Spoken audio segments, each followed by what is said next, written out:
कोटि कोटि ब्रह्मांड माता सती ने देखे, करोड़ों ब्रह्मांड, और हर ब्रह्मांड पर ब्रह्मा विष्णु महेश हैं, और हर ब्रह्मांड पर राम और सीता भी हैं। राम और सीता भी हर ब्रह्मांड पर हैं। हर ब्रह्मांड पर ब्रह्मा विष्णु महेश हैं। लेकिन एक अद्भुत दृश्य क्या था मालूम है? अद्भुत दृश्य ये था कि जो हर ब्रह्मांड में जो ब्रह्मा विष्णु महेश थे वो अलग अलग रूपों के थे, अनेक रूपों के थे वो। लेकिन सीता राम का जो स्वरूप था वो हर ब्रह्मांड में एक ही समान था। सीता राम का जो स्वरूप था वो हर ब्रह्मांड में एक ही समान था, हर ब्रह्मांड में एक ही समान था। सूर्य जी महाराज कहते हैं शौनकादिषु, इस प्रकार से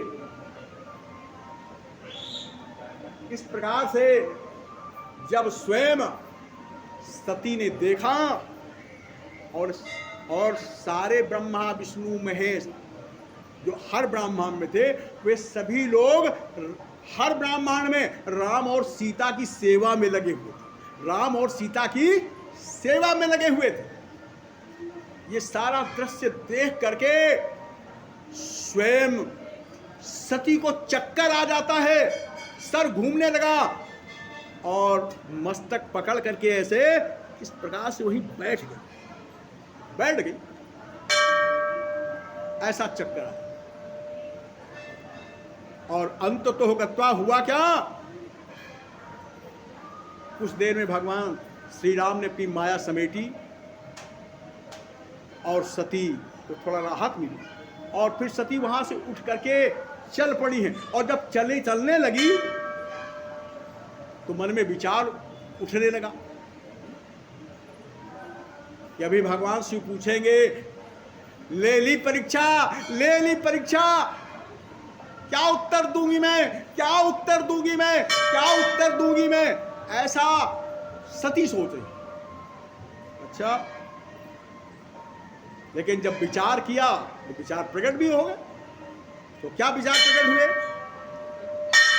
माता सती सोचने लगी, कहने लगी, विचार किया कि भगवान शिव अगर पूछेंगे तो यही कह दूंगी, कछु ना परीक्षा लीन गोसाई।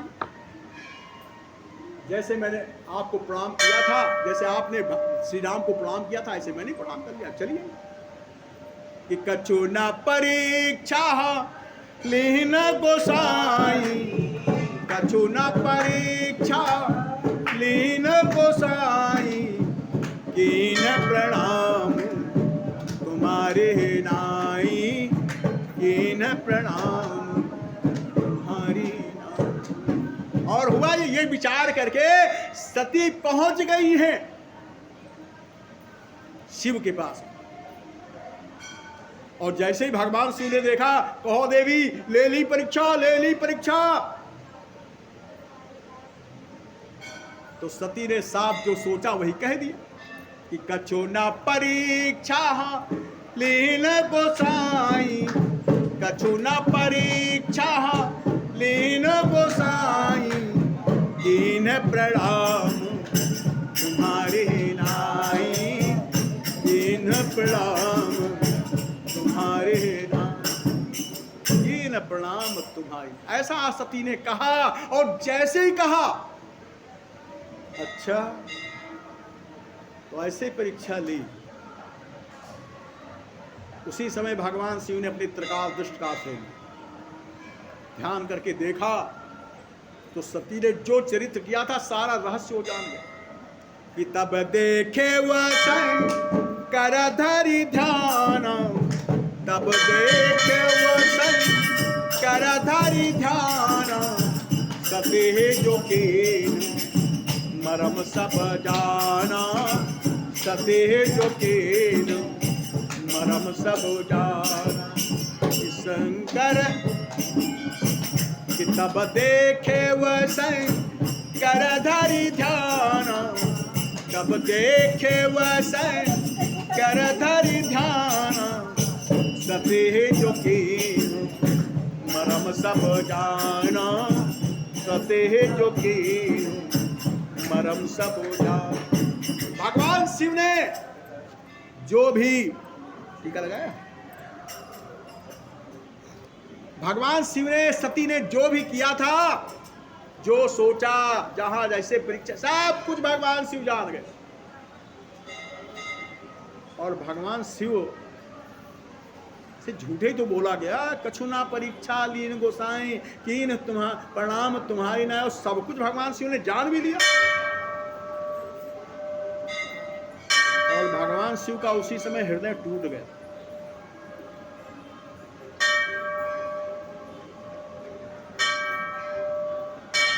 क्योंकि भगवान शिव को तो पहले ही मालूम हो गया था ये बात। जो पत्नी जो अपने पति के वचनों पर विश्वास ना हो, क्योंकि पति जो है पत्नी के लिए तो साक्षात परमात्मा होता है। पति के लिए, पत्नी के लिए पति परमात्मा तुल्य होता है। और जो जिस पत्नी को अपने पति के ऊपर विश्वास ही ना हो, एक बात बताऊं,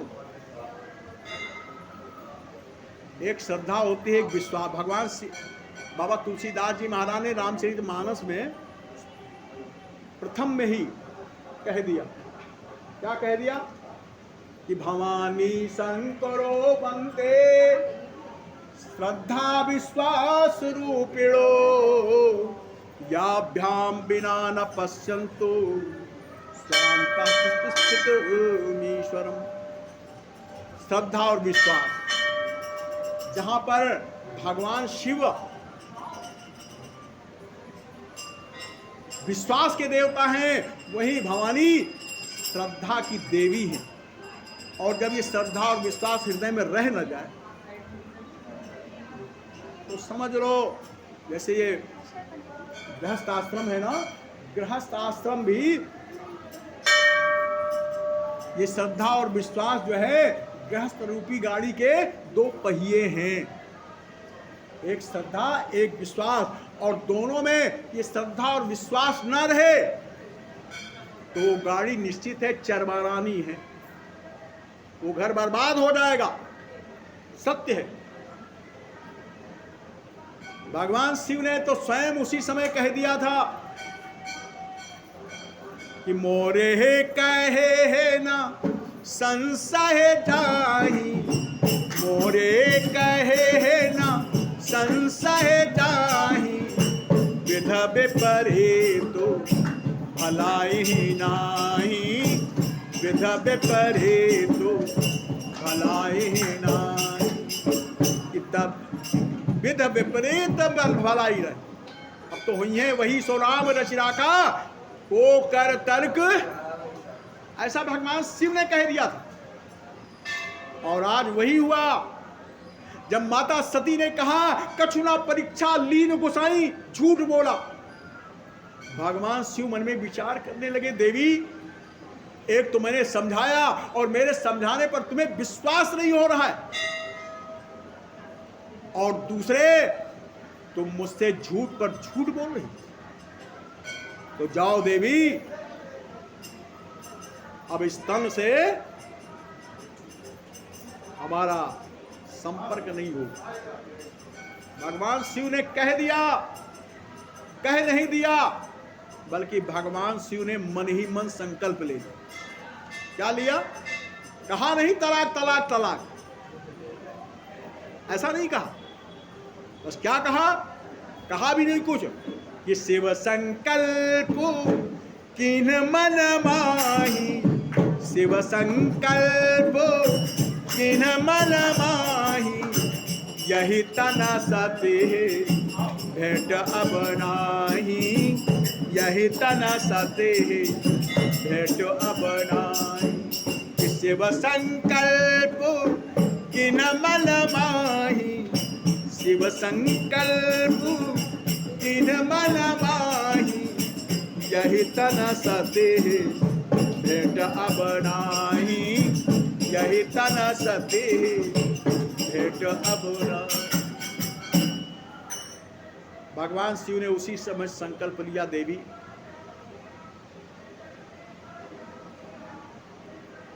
यही तन सती भेंट अबन। और क्यों ऐसा किया मालूम है तुम्हें? इसका कारण है, भगवान शिव जो हैं राम को अपना इष्ट मानते, राम को अपना इष्ट मानते। और राम ने सती को कहा, क्या कहा? राम ने सती से कहा, माता कहाँ है भूत भावन में भोलेनाथ, और तुम इस बियाबान में तुम आप क्या कर रही हो?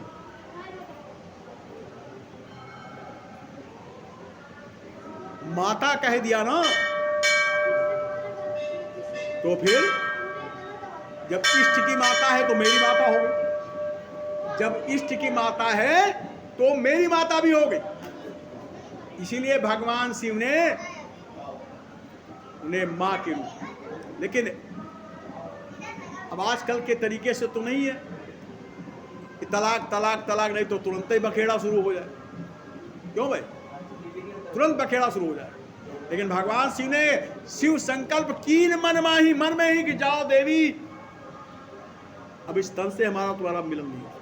ऐसा शिव ने मन ही मन, और इतना कह करके चल पड़े, चलो देवी चलते हैं कैलाश पर्वत की। भगवान शिव सती को लेकर के कैलाश पर्वत की ओर चल पड़े हैं। चले तो सही, लेकिन माता सती के हृदय में संदेह भी उत्पन्न हो गया। संदेह ये उत्पन्न हुआ, संदेह ये उत्पन्न हुआ कि कहीं ये कुछ बोल नहीं रहे हैं, कहीं ऐसा तो नहीं इन्होंने मेरा परित्याग कर दिया हो, कहीं ऐसा तो नहीं इन्होंने मेरा परित्याग कर दिया हो। माता सती ने पूछा, क्या बात है प्रभु? भगवान से, कोई ऐसी बात नहीं देवी, कोई ऐसी बात।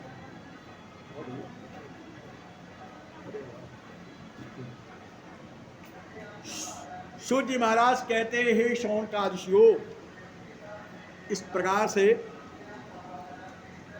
शिव और सती चल दिए। और चलने के उपरांत क्या हुआ मालूम है ना? पहुंच गए हैं कैलाश पर्वत पे। और जैसे ही पहुंचे, वहीं कैलाश पर्वत के ऊपर एक बट वृक्ष है, उसी बट वृक्ष के नीचे पहुंच करके उन्होंने तुरंत समाधि लगा दी, समाधि लगा दी। और समाधि, ये समाधि 1-2 दिन की समाधि नहीं है। जानते हो कितने बड़ा? 87,000 वर्ष, 87,000 वर्ष तक ये समाधि लगी रही कि बीते है संबत 687, बीते संबत 687, सजिय समाधु संभ अविनाशी, द्वितीय समाधि संभ अविनाशी। सूर्य महाराज कहते हैं, हे शौनकादिशियों, ये समाधि 1-2 दिन की नहीं, 87,000 वर्ष तक ये समाधि लगी रही। और इस बीच में जानते हो क्या हुआ? जब भगवान शिव ने समाधि लगाई तो सती तो पति की भांति सेवा कर रही, रोज उनके शरीर का प्रोक्षण करती है, शरीर को पोंछती हैं, नहलाती भी है, कभी कभी चंदन लगाती हैं, तिलक लगाती हैं, धूप दीप नैवेद्य आदि अर्पण करती हैं, और उन्हें प्रणाम करती हैं, उनके पावन मंत्र का जप करती हैं प्रतिदिन। लेकिन अब उन्हें क्या मालूम कि इतनी लंबी समाधि 87,000 वर्ष,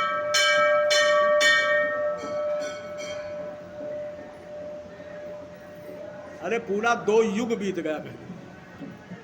आपको मालूम है 2 युग, खैर 2 युग तो हम नहीं कहेंगे, क्योंकि एक खाली कलयुग जो है 4,32,000 वर्ष का होता है, लेकिन ये तो समाज 87,000 वर्ष की रही, 87,000 वर्ष की। माता सती रोज प्रतीक्षा कर रही हैं, कब प्रभु की समाधि खुलेगी, कब जागेंगे मेरे प्रभु, कब जागेंगे मेरे प्रभु। ऐसा वे रोज प्रतीक्षा कर रही हैं। और ऐसा प्रतीक्षा करते करते 87,000 वर्ष व्यतीत हो। और एक दिन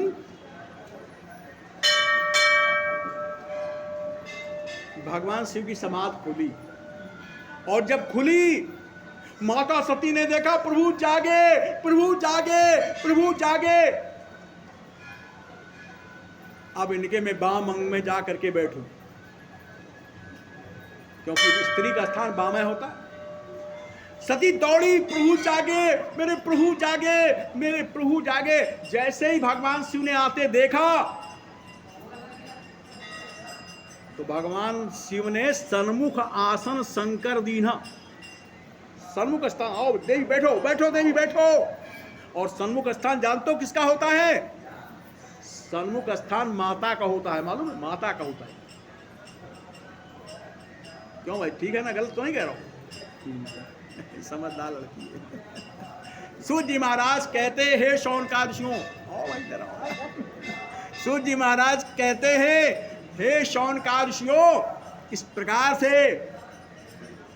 माता सती अब समझ में आया, अब समझ में आया भगवान शिव ने मेरा परित्याग कर दिया मेरा। शिव जी महाराज कहते हे शौनकादियों, इस प्रकार से भगवान शिव जो हैं, माता सती को ये मालूम हो गया हमारा परित्याग कर दिया, लेकिन फिर भी सती कुछ बोली नहीं, क्या कर सकती। अब जिसने ठान ही लिया हो अपने मन में, ओ भाई हीरो ठीक हो, ये बच्चे आओ भाई दीदी, क्या ठीक हो। शिव जी महाराज कहते हैं शौनकादियों, इस प्रकार से भाई भगवान शिव जो हैं, माता सती जो है क्या कर सकती, त्याग कर दिया, त्याग कर दिया। और सती बिचारी, अब एक बाबा, स्त्री के जीवन में अगर कोई सबसे बड़ा दुख कष्ट होता है तो जानते हो क्या होता है, मालूम है ना?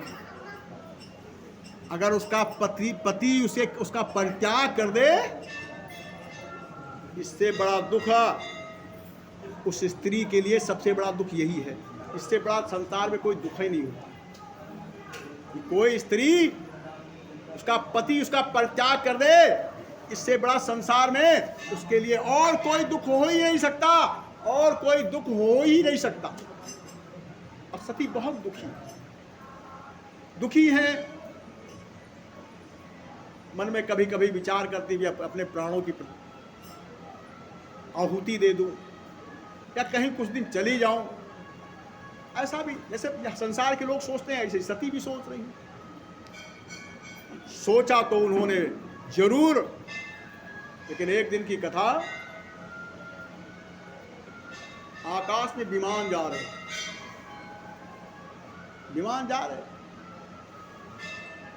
उन विमानों के ऊपर बड़े बड़े देवता ऋषि मुनि सब सवार होकर के कहीं जा रहे। माता सती ने देखा तो अवाक रह गई, स्वयं पूछा प्रभु, ये विमान जिन पर देवता लोग सवार हैं, इंद्र है, कुबेर है, सभी अपनी अपनी पत्नियों के साथ में कहाँ जा रहे हैं प्रभु, कहाँ जा रहे हैं? तो भगवान शिव ने कहा, देवी तुम्हें नहीं मालूम, ये शहरी देवता जा रहे तुम्हारे पिता के यहाँ। उन्होंने एक यज्ञ का आयोजन किया, उन्होंने वहां एक यज्ञ का आयोजन किया है, उसी यज्ञ में जा रहे। सती कहने प्रभु तो फिर आप भी चलिए ना, आप भी चलिए ना। भगवान शिव कहने लगे, देवी अब हमें तो निमंत्रण आया नहीं, और हमें तो छोड़ो, तुम तो उनकी पुत्री हो, तुम्हें ही बुलाना चाहिए, तुमको भी नहीं बुलाया। तो भाई जब निमंत्रण नहीं है तो हम क्या करने जाएंगे? अब सती कहने लगी, प्रभु अगर आप नहीं जा रहे हैं तो अब हम ही आज्ञा देंगे, हम ही कुछ दिन हो हमारे।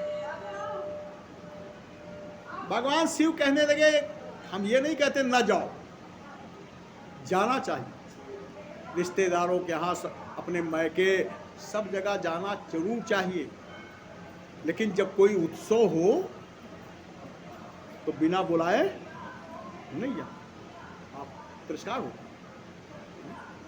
कि जो बिन बुलाए जाओ भवानी, जो बिन बुलाए जाओ भवानी, होए न देह सदेह न कानी, होए न देह सदेह न कानी। जो बिन बुलाए जाओ भवानी, जो बिन बुलाए जाओ भवानी, होए न देह सदेह न कानी, होए न देह सदेह न कानी, होए न देह सदेह न कानी। वहाँ तिरस्कार होता है, ऐसी जगह बिना बुलाए नहीं जाना चाहिए। सती कहने लगी प्रभु बहुत दिन से गई नहीं हूं, अगर आपकी आज्ञा हो तो चली जाओ। भगवान शिव ने कहा मैंने कब रोका तुम्हें? और यहां सूत जी महाराज ने प्रश्न किया, सौनकादि ऋषियों ने सूत जी महाराज से प्रश्न किया कि प्रभु आखिर भगवान शिव को निमंत्रण क्यों नहीं दिया गया, क्यों नहीं दिया गया? सूत जी महाराज कहते हैं हे शौनकादि ऋषियों, तुम सभी लोग भगवान शिव के परम भक्त हो, इसीलिए तुम्हारे हृदय में जिज्ञासा उठी कि भगवान शिव को निमंत्रण क्यों नहीं दिया गया, उसका कारण है। हे शौनकादि ऋषियों, लो मैं तुम्हें वो कारण भी मैं तुम्हें सुनाता हूं, वो कारण भी मैं तुम्हें सुनाता हूं। सूत जी महाराज कहते